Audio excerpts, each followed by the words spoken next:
Now is the time to try the Verve Combo Pack for free, where you can get access to several different channels within Verve, including now Nick Splat, and new episodes get uploaded every month or so of all your favorite classic shows like Rocket Power, Rocko's Modern Life, The Angry Beavers, Doug, Our Real Monsters, and those are just the Nicktoons. You've also got the live action shows like Legend of the Hidden Temple, All That, and Kenan and Kel, all available on Verve, plus several other channels. There's anime on here, there's movies on here, horror movies, and now High Dive is coming to Verve. So tons of stuff.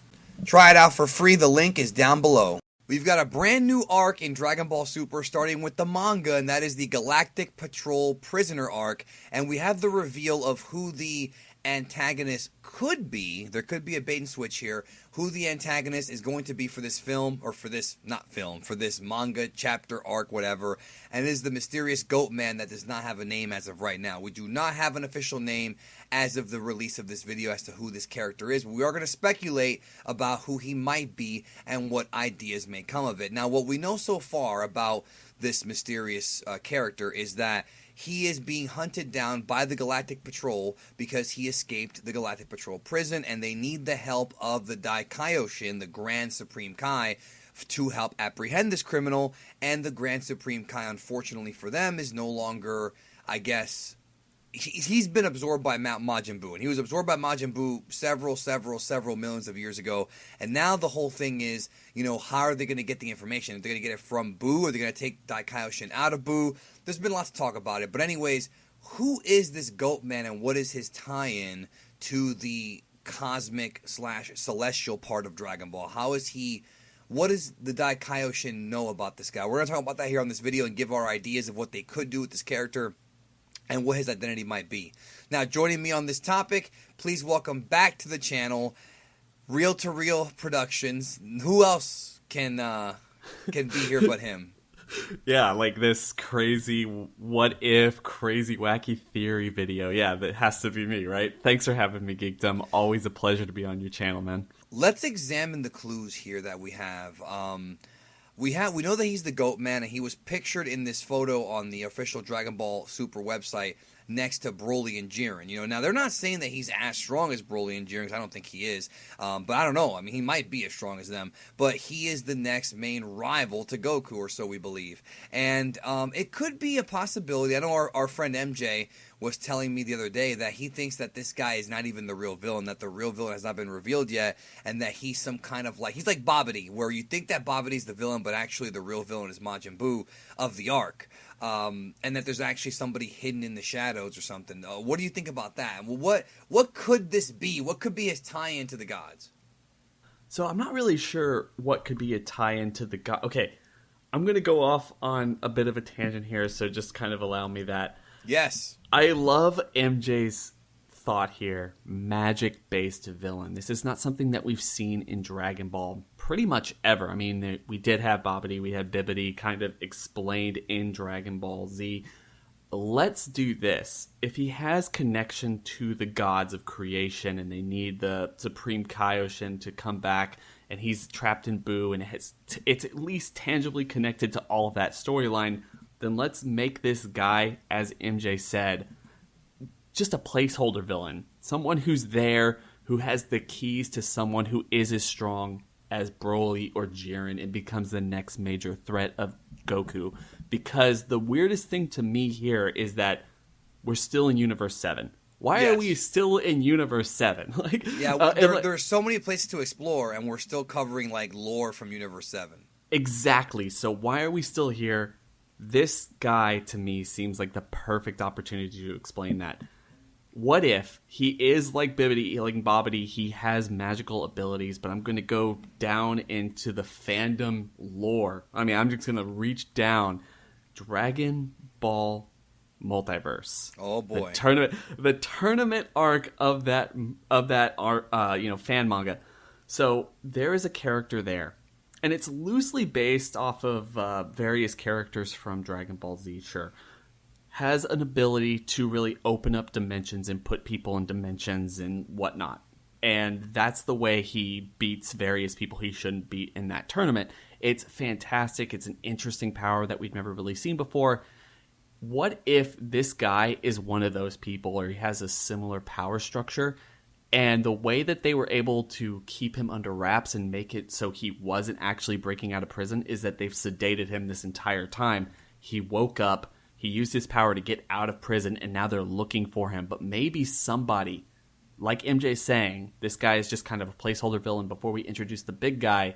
He's keeping him, maybe a former god of destruction, maybe an angel, maybe someone from one of those other universes. Could he be a Makaioshin? That's one that I've seen being tossed around from some of the fans. Any of that. But the thing is, like, he's hiding someone in one of those dimensions, and he's going to let him out, and that's what's going to be the main villain. Like, that would be an interesting thing. But for me, the goat design and everything, it's super Toriyama-esque. Like, you don't really expect a whole lot from this person, so him being strong isn't really that big of a deal for me either. Like, it would be kind of interesting to see what type of power this guy has looking as strange as he does.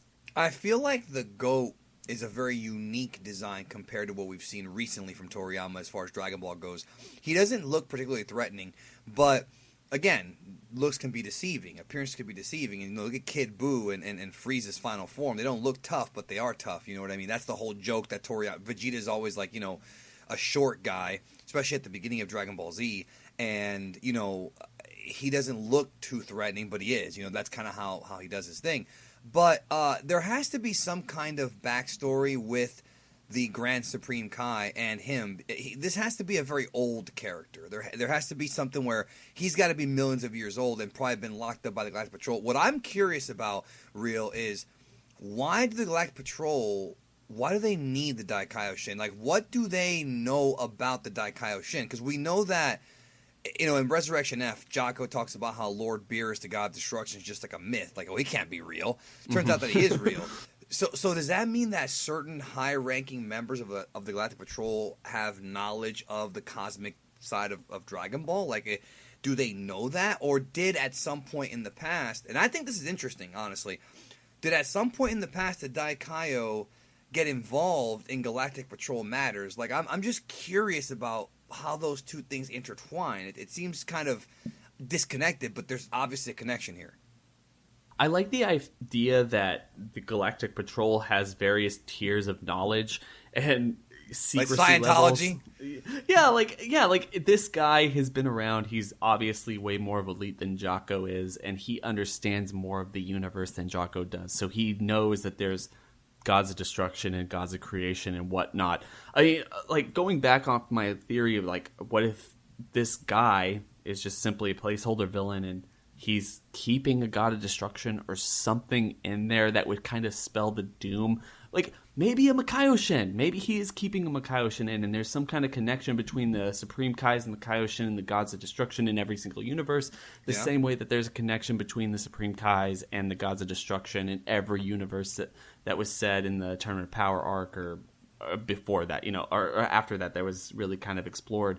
So I'm not sure. Like, maybe they need the they need the Supreme Kai back in order to really explain who this guy is housing or what this guy's motivation is to actually escape from prison and go on whatever journey he is. And that's the thing, like, Buu has him.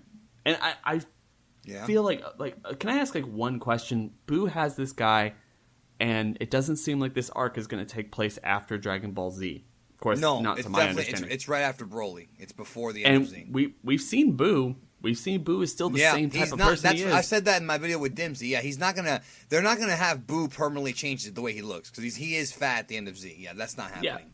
Yeah. So I think what you said at the very beginning of the video is right. Is they're not going to be able to get this information out of him. So how does that really change the storyline? Or they can get it out of him, but it's only temporary. The thing that I want to know is the Galactic Patrol has had this guy as a prisoner. What if he's so dangerous? They need to get one of the higher tier gods, the leader of the Supreme Kais, who are right below the gods of destruction as far as hierarchy goes. I mean, I feel like what kind of tech must they have to contain him? So that again kind of lends credence to what MJ says. Like, maybe he's not physically powerful, but maybe he has knowledge of who somebody is that's physically powerful, and that could end up being the next villain. Because I just don't understand how somebody who I just don't get it. It's like if in the Marvel comics you have the cops asking, I don't know, Captain Marvel for help on freeing like Doctor Doom or something. Like how do they have the technology to keep the guy there? Is it technology that the gods gave him? Like, you know what I'm saying? Like, I don't.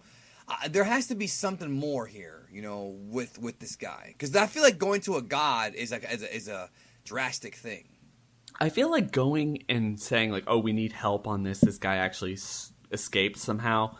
They could easily said, like I said, they could have him be asleep. They've been sedating him for that long, and That's now true. somebody accidentally messed up the same way. Like Jocko's always played for Like laughs, Boo. maybe. Yeah, yeah. Like Boo's been kind of asleep in his own pod or something, but they've been sedating him. Someone messed up. As much as they want to as much as they want to show the Galactic Patrol as elite force and whatnot, our very first introduction to them was through Jocko, so we know it's kind of prone to comedy and interesting, funny elements. Yeah, but we also now know that, based on what Totoro said, that Merrick, who is the new character from the Galactic Patrol, is supposed to be an actual elite patrolman. He's not a joke like Jocko. Yeah, that's one thing we found out. Sure, but like maybe like the whole organization itself is kind of more jokey than what this guy actually portrays, and he's like the straight man in the group or something like that. I agree, and also it's kind of stupid that you have a patrolman who's that powerful to where you can sneak behind Goku, and yet they're sitting there letting Frieza run around. Like, I'm like, wait a minute, oh man, do they not think these things through? No, but it's just gonna be something there. In fact, it seems like maybe another video for another time, but build up for like, what if they would get a Jocko spinoff, like a legitimate Jocko spinoff, as they tried to explore Dragon Ball in a bigger way. But the thing is this guy has this magical power, and because he's been asleep, he can't use it. But I'm going to throw something out here that I'm not sure if anyone's thought of. Is it possible that this guy is just simply a god of destruction? Okay, obviously people have thought about that. Yes, one way or the other. But let's explain it a little bit more. Maybe people have thought about this or not. So one of the things we learned in Dragon Ball Super was gods of destruction lose their power when the Supreme Kai is killed. Like, they nerf them, right? The Supreme Kai, at least the one that would have been connected to this god of destruction, never died. He got absorbed. The Daikaio. So you think that the Daikaio being alive is keeping this guy alive? Yes. Oh, and with the exact same power. But because he got absorbed, he never died, but he got absorbed, and he was no longer the Daikaio Shen, no longer a Supreme Kai connected to the God of Destruction. What if he never lost his power? He never got nerfed. Oh, then why did he wait till now to because they obviously imprisoned him. They're going to have to explain why they imprisoned him and how they were able to keep him locked up for this long. I see. Okay. But I just feel like if you're a god of destruction, you should have abilities that are far beyond anything that a patrolman can do. But we don't know what happens when someone gets nerfed. Like, we don't know, like, okay, they die or something, but the angel gets nerfed. Like, do they lose their memory? Do they lose, like, everything about themselves? I mean, they could play, like, a whole Hancock thing, that Will Smith movie from basically a decade ago.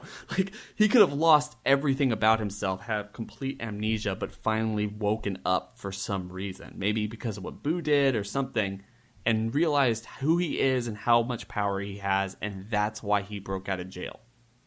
Yeah. I mean, yeah, that could be the case. There has to be something that triggered this, you know what I mean? There has to be something that triggered his escape. I mean, maybe for all we know, one of his minions freed him. I mean, there's all kinds of stuff they could do. Maybe there are multiple criminals in some syndicate. Maybe he's their leader. I mean, there's all kinds of ideas they can go with here. I just feel like, for Goku and Vegeta to do something, we just saw, what the power they had in Broly and how strong they were in terms of power. This guy's going to have to be a serious threat for the arc to have any kind of real drama. Mm-hmm. The beautiful thing about it, though, is that we don't know what's going to happen. I actually am happy about this. We don't know where this arc is going because for the last year, Toyotaro's been playing catch-up. Like, we know the Trunks arc ending somewhat, even though it was changed, and we obviously know the ending to the, the Tournament of Power. He just finished it. But now with this, we don't know what's going to happen. The manga is now finally, that Toyotaro prophesied, is now ahead of the anime. So he didn't lie about that. It would just take a long time. I mean, we haven't. The manga's been playing catch up ever since it was 2 years revealed that almost. Frost was a bad guy. That's right. You're right about Wow. that. Wow. Like, it's going to be interesting and fun to read the manga again because we don't know it's going to be wholly original every single issue. Yeah, it's going to be original. And that's the thing is people are saying it's going to be a manga exclusive storyline. It might be, but I think what they mean more by that is we're starting with the manga. We're going to get the anime adaptation later, because that's inevitable. I feel, and if we don't get the anime adaptation, I feel like at least them mentioning the event in the anime are going to make sense. Which is going to be all kinds of confusing for people who are trying to make canon sense of everything. But that's what I'm saying. Don't even think about canon because they just do whatever they want. Yeah, of course. And that's totally fine. Like, it's actually way more fun for us as fans if you think about it. Like, there's so many different ways to digest, like, your favorite material, your favorite storyline or, property. That's awesome. Agreed on that one. Okay, let us know in the comments what you think about the mysterious Goat Man. Who is he? What is his ambition? What is his tie into the Supreme Kai? And the whole cosmic Dragon Ball thing. And let us know what you think. And thank you, Real to Real, for being here. Thanks, man. Thanks you always for having me on your channel. That's awesome. I hope everyone's having a fantastic day. We'll talk to y'all soon.